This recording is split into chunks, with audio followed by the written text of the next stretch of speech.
Kayamanan at kalusugan. Sinasabi na ang buhay ay may dalawang bahagi. Sa unang bahagi, ginugugol natin ang ating kalusugan upang makamit ang ating kayamanan. At pagkatapos sa huling bahagi ng buhay, ginugugol natin ang ating kayamanan upang subukang bilhing muli ang ating kalusugan. Ang Seventh-day Adventist Church ay pinagpala ng maraming prinsipyo ng kalusugan na direktang mula sa atong lumikha.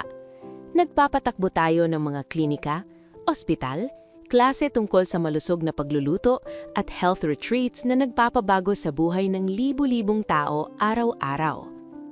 Kay laking pribileryo na makita ang panibagong kalusugan at pag-asa sa mga mukha ng ating mga kaibigan, pasyente at kliyente habang natututo silang sundin ang mga batas ng Diyos sa kalusugan. Karamihan sa atin ay hindi namamalayang alam ang mga batas ng ating lumikha sa ehersisyo, sikat ng araw, masustansyang nutrisyon, pahinga, espiritualidad, tubig, sariwang hangin at marami pa.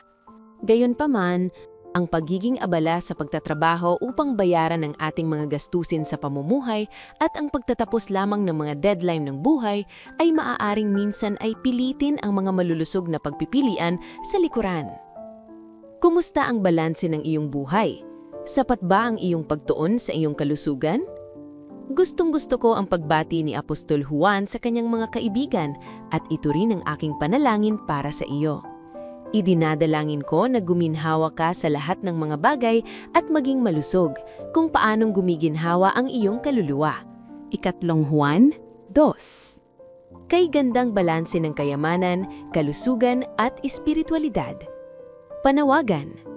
Sa pagbabalik mo ngayon ng ikapo ng Diyos at pagbibigay ng iyong mga handog na pangako, tandaan na ang Diyos ang nagbibigay sa atin ng kalusugan at lakas upang kumita ng pera.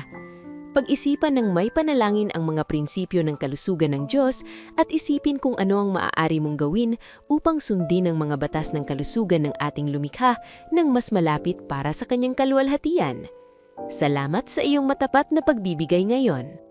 Sa pagbabalik natin ng ating mga ikapo at pangakong handog, ay ilagay natin sa huli ang ating mga hangarin at unahin ng Diyos.